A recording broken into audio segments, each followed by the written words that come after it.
if Bregman's not the answer, if he's not the answer, well, then who's the answer going to be? Well, I've got a list here of some people that I think, some players that I think could be impactful. Now, I will get to that super chat, just Zach, in just a little bit. Thank you for that. Really appreciate that. I'll get to that at the end, my friend. But first guy I want to talk about here, Seiya Suzuki. Now, I'm going to write this one off, right? I've been seeing a lot of Red Sox fans out there saying, Seiya Suzuki, he'd be a great right-handed bat for the Red Sox. Well, here's the problem. I don't see the Cubs giving him up. I mean, yeah, very good year this past year. Hit 283, a 138 WRC plus, 21 homers. Yeah, he would be a great bat for the Red Sox, but I don't see the Cubs giving him up. And they already talked about this. Craig Counsell saying Seiya is going to DH a lot. That's what's going to happen. Kyle's going to play right field. Pete Crow Armstrong in center. Ian Happ out in left. We feel like we have another outfielder in Seiya if something happens to one of those guys. But we've talked to Seiya this week about that, and he understands that, and he's on board with that, and things happen during a season.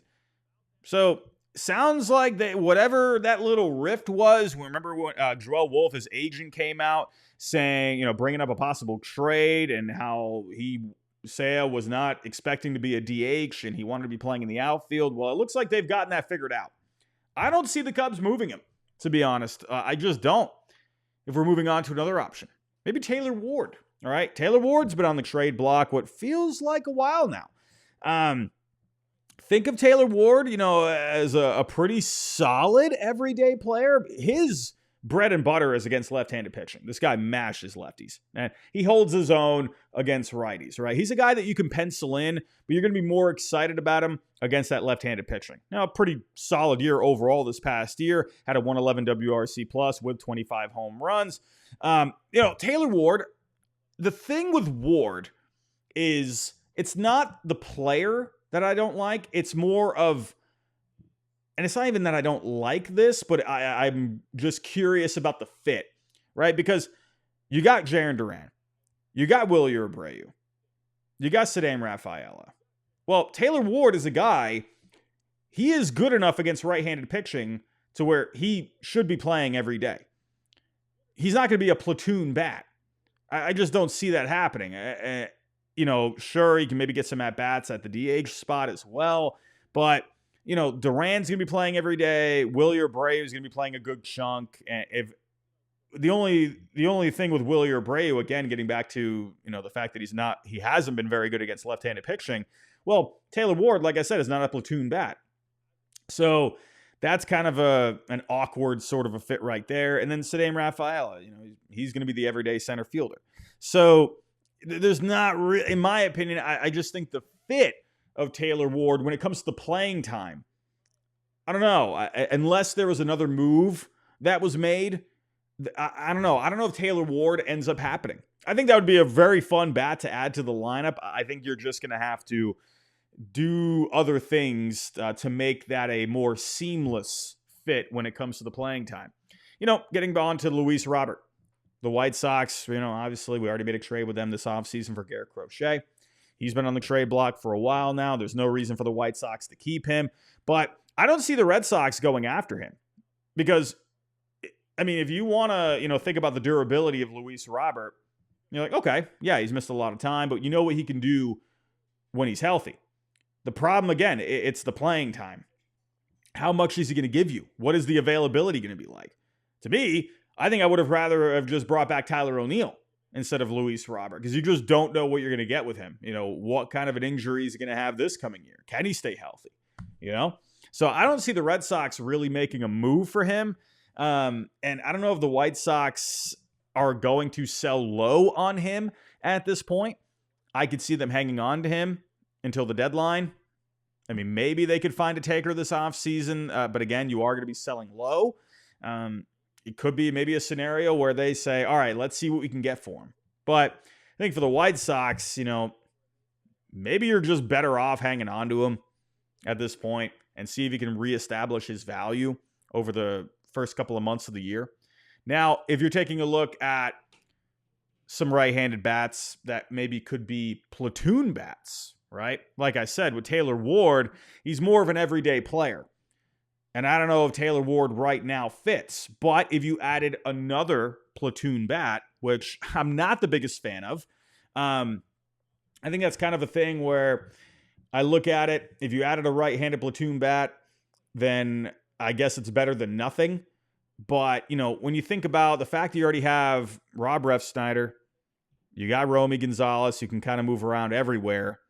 I don't know, man. The idea of another right-handed bat off the bench, it just feels like overkill. When it just feels like you're just setting yourself up for a lot of possible problems late in games when you're, going with platoon options and teams are utilizing their bullpens. And it just feels like you might be getting yourself into some trouble.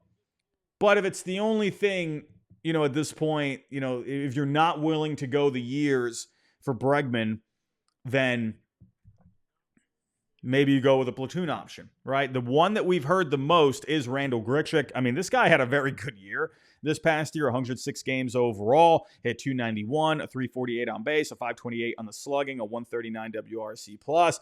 He's experienced in the American League East. I could see it, a guy that can, he'll get his at-bats in the outfield at designated hitter, but again, it's not the player that I don't like. It's just more because you already got Refsnyder, Grichuk, I'd say Grichuk gives you a bit more pop there, but I don't know. It's just another right-handed bat, if it ends up being Grichuk, it's not my favorite. Nothing against him. He had himself a great year, but it's more just feel like it's a bit of overkill. I'm not the biggest fan of adding another right-handed platoon bat. That's just me. If they did bring him in, though, okay. All right, let's roll, right? You know what I mean? It wouldn't be my favorite option. There are some other options, right? You got Mark Canha. The thing about Mark Canha is he can play outfield. He can also play some first base, right? DH, obviously. So there is some versatility with him that I do like. So maybe he could be an option there, a good veteran guy. There's also Ramon Laureano. He attached on with the Braves this past year. He did very well against left-handed pitching. He can move around all around in the outfield. So, maybe Laureano could be an option. Maybe even someone like Connor Joe. Not amazing numbers this past year, but he has been pretty solid against left-handed pitching in the past. Has a decent amount of versatility. If you're going to ask me if the only thing I could pick was a right-handed platoon bat, then if I were to pick one of these guys, I'd probably go with Grichuk or Canha. I'd be fine with it, right? Grichuk obviously coming off the good year. But again, it would be underwhelming. I wouldn't be coming on here and doing cartwheels. I wouldn't be doing that, We'll see what ends up happening. However, moving on to the next option. Listen, if Bregman ends up going back to the Astros, I'm not going to be surprised if Nolan Arenado's name comes up again. His name was popping up not too long ago. Right now, when it comes to Arenado, he is basically waiting on Bregman. That market is waiting on Bregman's market to get done. And all these other teams, right? I think they're waiting for the same thing. If they're looking at Arenado, I think it makes a lot of sense. With Arenado, again, there is the debate, right? What do you do with Rafi? All right. Arenado is clearly the better defender, right? Rafi, what do you do with him? Move him to first? Move him to DH? Well, I think a lot of people would say DH because if you move Rafi over to first, well, what do you do with Tristan Casas? Now, I would love to keep the bat of Casas.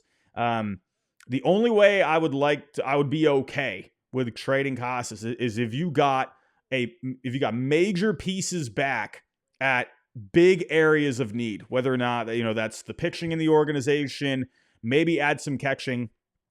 I think those are the only ways I could be okay with moving Casas. If you're getting back a great piece at a big position, right? Like we've heard Ivan Herrera get thrown around possibly. I'd be cool with that. If they got back, a stud starting pitcher, I'd be cool with that. But the problem again with that is that's another move in itself to make Arenado work. So, we have seen some little things out there. Could the Cardinals and the Red Sox maybe come up with some kind of a trade where Casas goes back to St. Louis and maybe you work out some kind of a blockbuster deal in that way? I know there's definitely a good amount of people out there that would not like that, right? There's a lot of people that want Tristan Casas to stay around. I would too. But if the front office feels like they need to improve the defense at third base, right? And that, if they weren't able to get Bregman on the terms that they wanted, well, with Arenado, I mean, these are the terms. If you're going back once again to this report from Alex Spear, they're only interested in Bregman on a short-term deal.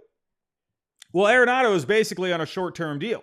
He's got 3 years left on that contract. So that's where I also wonder if maybe the Red Sox, they're waiting to see if they can get Bregman.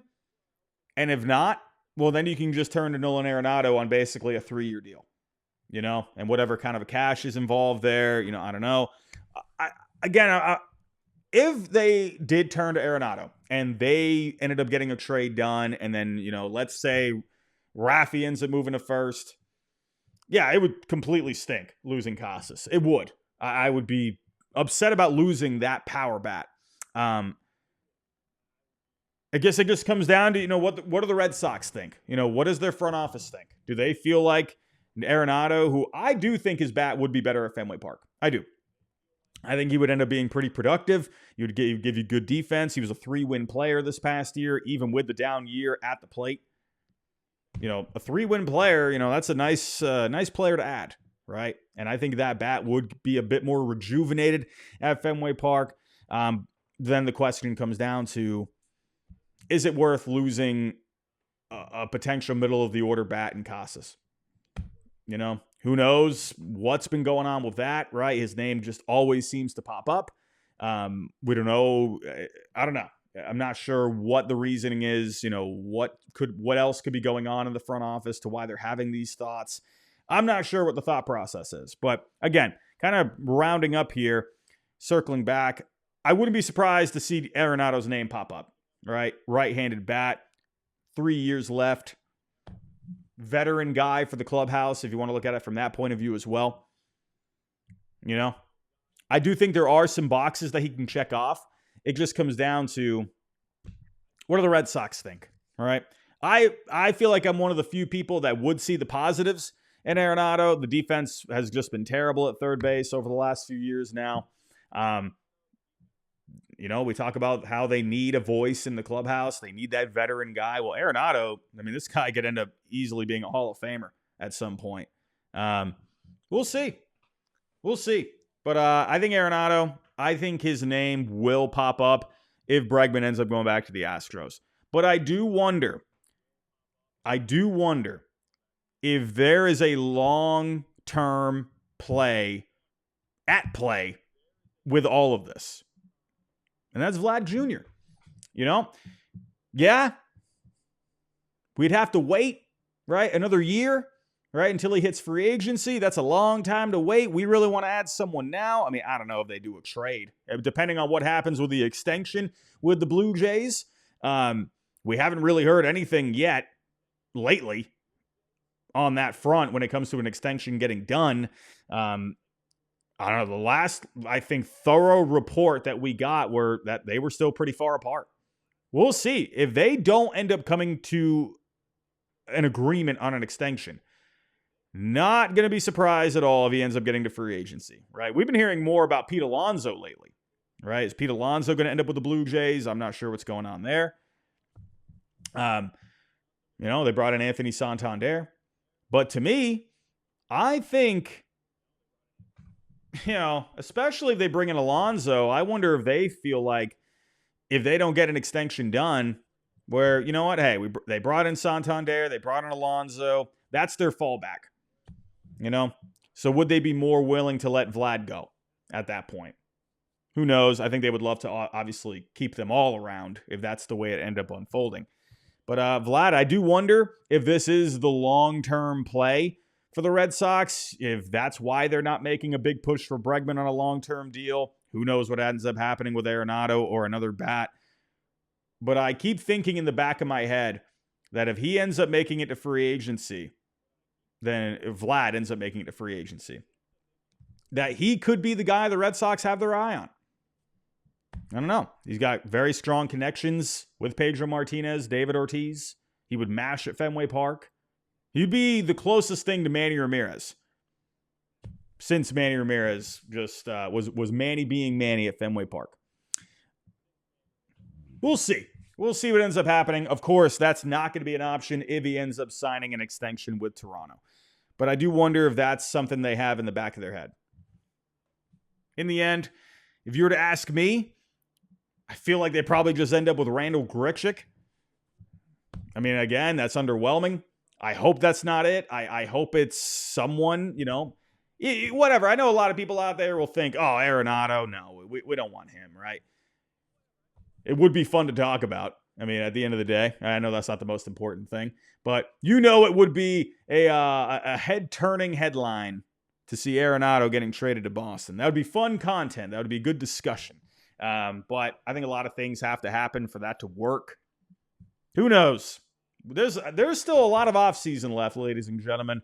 We're not even in February yet. We still got a good solid couple of weeks here